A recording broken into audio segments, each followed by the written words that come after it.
Hello everyone, welcome back to my channel law की बातें। Friends, आज हम इस वीडियो में बहुत ही मोस्ट इंपॉर्टेंट टॉपिक को डिस्कस करने वाले हैं, तो आप वीडियो में लास्ट तक बने रहिएगा। फ्रेंड्स, आज हम इस वीडियो में जानेंगे पावर ऑफ अटॉर्नी क्या है, यानी मुख्तारनामा के प्रकार, खासियत, समय सीमा, रजिस्ट्रेशन। आपको हम बता दें कि आप अगर किसी भी संपत्ति का, अचल संपत्ति का खरीदारी या बिक्री करने जा रहे हैं, तो आप उससे पहले इस वीडियो को पूरा जरूर देख लीजिए। आप सावधान हो जाइए, कहीं आपके साथ पावर ऑफ अटॉर्नी के जरिए कोई धोखाधड़ी ना हो जाए। अक्सर हमारे सामान्य दिनचर्या में कई ऐसे कार्य होते हैं जो आसानी से नहीं हो पाते, लेकिन हमारे लिए ज़रूरी भी होते हैं। कई बार ऐसे कार्य को करने के लिए मुश्किलों का सामना करना पड़ता है। कुछ कार्यों को करते समय लोगों को धोखाधड़ी भी होने लगती है। इस धोखाधड़ी से बचने के लिए कानूनी रूप से कार्य किया जाना उचित माना जाता है। पावर ऑफ अटॉर्नी का उपयोग कानूनी में बहुत पुराना है, लेकिन देखा जाए तो अब लोग जागरूक होने लगे हैं। सामान्यतः पावर ऑफ अटॉर्नी अर्थात मुख्तारनामा का उपयोग पर प्रॉपर्टी खरीदने या बेचने के लिए किया जाता है, जिससे लोगों को आसानी से मदद हो सके। अब हम जान लेते हैं कि मुख्तारनामा क्या होता है। What is power of attorney? Power of attorney, मुख्तारनामा एक प्रकार का कानूनी दस्तावेज है जिसमें लोगों को बिजनेस करने में बहुत ही आसानी हो जाती है। जो किन्हीं कारणों से अपने कार्य को सही तरीके से संचालित नहीं कर पाते हैं, वह कानूनन इस कार्य को करने में सक्षम हो जाते हैं। सारे नियम और शर्तों को मानते हुए मुख्तारनामा लागू की जा सकती है। यह एक प्रकार का शक्ति पत्र है जो कि लिखित अनुमति होती है, जिसके अंतर्गत निजी मामलों, व्यवसाय में किसी दूसरे कानूनी मामलों में किसी अन्य की ओर से प्रतिनिधित्व का कार्य करते हैं। अब हम आपको बता दें कि लिखित अनुमति के हिसाब से जिस व्यक्ति को प्रतिनिधित्व घोषित किया जाता है उसको क्या कहते हैं। लिखित अनुमति के हिसाब से जिस व्यक्ति को प्रतिनिधित्व घोषित किया जाता है और जो करता है, यानी जिसे किया जाता है, उसे एजेंट कहा जाता है, और जो व्यक्ति घोषित करता है उसे प्रिंसिपल कहते हैं। पावर ऑफ अटॉर्नी बहुत ही महत्वपूर्ण कानूनी दस्तावेज है जिसका सही तरीके से इस्तेमाल करना बहुत ही ज़रूरी होता है। अब हम जान लेते हैं कि पावर ऑफ अटॉर्नी का जो मुख्तारनामा है उसका उपयोग वित्तीय मामलों में कैसे किया जाता है। Use of power of attorney in financial matters. Power of attorney का उपयोग वित्तीय मामलों में किया जाता है। एजेंट प्रिंसिपल के बदले उनके सभी कानूनी वित्तीय लेन देन, दूसरे कार्यों के लिए फैसले ले सकता है। प्रिंसिपल के बदले कोई भी कार्य करने के लिए मान्य होता है। जो एजेंट होता है वो प्रिंसिपल के बदले कोई भी कार्य कर सकता है, कोई भी लेन देन कर सकता है, वो कानूनी तौर से मान्य होगा।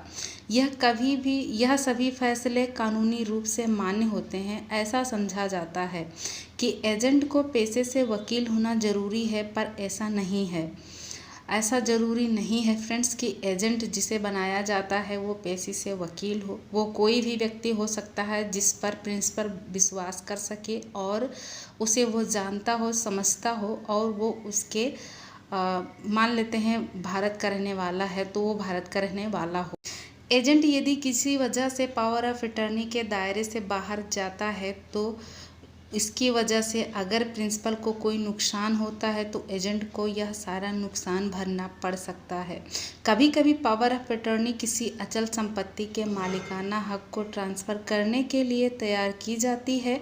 मकान की रजिस्ट्री करवाते समय भी मुख्तारनामा का इस्तेमाल किया जाता है। जब कभी प्रॉपर्टी का मालिक बीमार या किसी दूसरे वजह से कोर्ट में नहीं जा सकता, तब पावर ऑफ अटॉर्नी का उपयोग किया जाता है।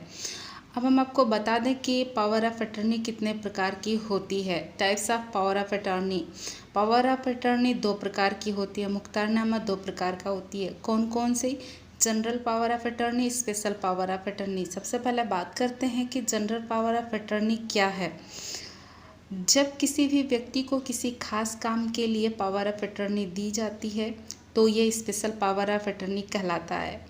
पीओए में एजेंट कई सारे फैसले लेने में सक्षम होता है। जब कभी प्रॉपर्टी बेचना या खरीदना हो तब यह जनरल पावर ऑफ अटॉर्नी के अंतर्गत आता है। अब देख लेते हैं कि स्पेशल पावर ऑफ अटॉर्नी क्या कहती है। Special power of attorney. Special power of attorney किसी भी काम के लिए दिया जा सकता है। इस प्रकार के पावर ऑफ अटर्नी के माध्यम से पैसे और संपत्ति के बारे में फैसले लेने की शक्ति मिलती है। प्रबंध बैंक, बिल्डिंग सोसाइटी, अकाउंट, बिलों का भुगतान एकत्रित करना और घर बेचने के काम में भी आता है। कई बार स्पेशल मुख्तारनामा का उपयोग किया जाता है जिससे सहायता भी प्राप्त होती है। किसी प्रकार की समस्या आने पर भी मामला स्पेशल पावर ऑफ अटॉर्नी से सही हो जाता है। अब बात कर लेते हैं कि मुख्तारनामा की खासियत क्या होती है। Importance of power of attorney. एक बार सार्वजनिक कार्यालय के साथ पंजीकरण होने पर इसे तुरंत इस्तेमाल किया जा सकता है। जनरल पावर ऑफ अटॉर्नी को कभी भी रद्द किया जा सकता है। यदि वह ख़त्म हो जाए तो जिसके नाम से मुख्तारनामा बनाई गई है उसके नाम पर एक नोटिस भेज दिया जाता है। यानी अगर जो प्रिंसिपल है वो ख़त्म हो जाता है तो जिसे एजेंट बनाया गया है उसे प्रिंसिपल के नाम से एक मुख्तारनामा यानी एक नोटिस भेजा जाता है एजेंट को। साथ ही रद्द होने की जानकारी भी दे दी जाती है। कभी कभी जनरल पावर ऑफ अटॉर्नी रद्द नहीं होती। जनरल पावर ऑफ अटॉर्नी का दायरा स्पेशल पावर ऑफ अटॉर्नी से बड़ा होता है। अब जान लेते हैं कि पावर ऑफ अटॉर्नी कब मान्य होती है। पावर ऑफ अटॉर्नी प्रिंसिपल या एजेंट की मौत के बाद मान्य नहीं रहती है। यदि कभी किसी दुर्घटना में प्रिंसिपल जो कागजात साइन करने योग्य नहीं रहता तो तय की गई पावर ऑफ अटॉर्नी की सीमा खत्म हो जाती है। प्रिंसिपल पावर ऑफ अटॉर्नी को कैंसिल करने का फैसला भी लेता है। कभी कभी स्पेशल पावर ऑफ अटॉर्नी की सहमति से भी ख़त्म कर दिया जाता है जो सही फैसला होता है। अब जान लेते हैं पावर ऑफ अटॉर्नी की समय सीमा क्या होती है। पावर ऑफ अटॉर्नी की समय सीमा 1 वर्ष की होती है। किसी वजह से 1 वर्ष के अंदर एजेंट किसी प्रकार का दुरुपयोग करने लगे तो इस स्थिति में न्यायालय में शिकायत दर्ज की जा सकती है। यदि किसी प्रकार की समस्या हो तो इसे रद्द भी किया जा सकता है।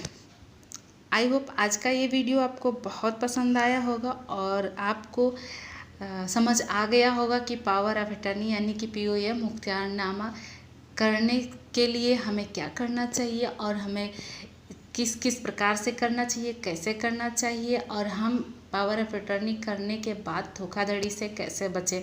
तो आपको आज का ये वीडियो अच्छा लगा हो तो वीडियो को लाइक करिए, शेयर करिए, कमेंट करके बताइए कि आपको वीडियो कैसा लगा। तो मिलते हैं इसी के साथ नए वीडियो में, तब तक के लिए टेक केयर, बाय बाय।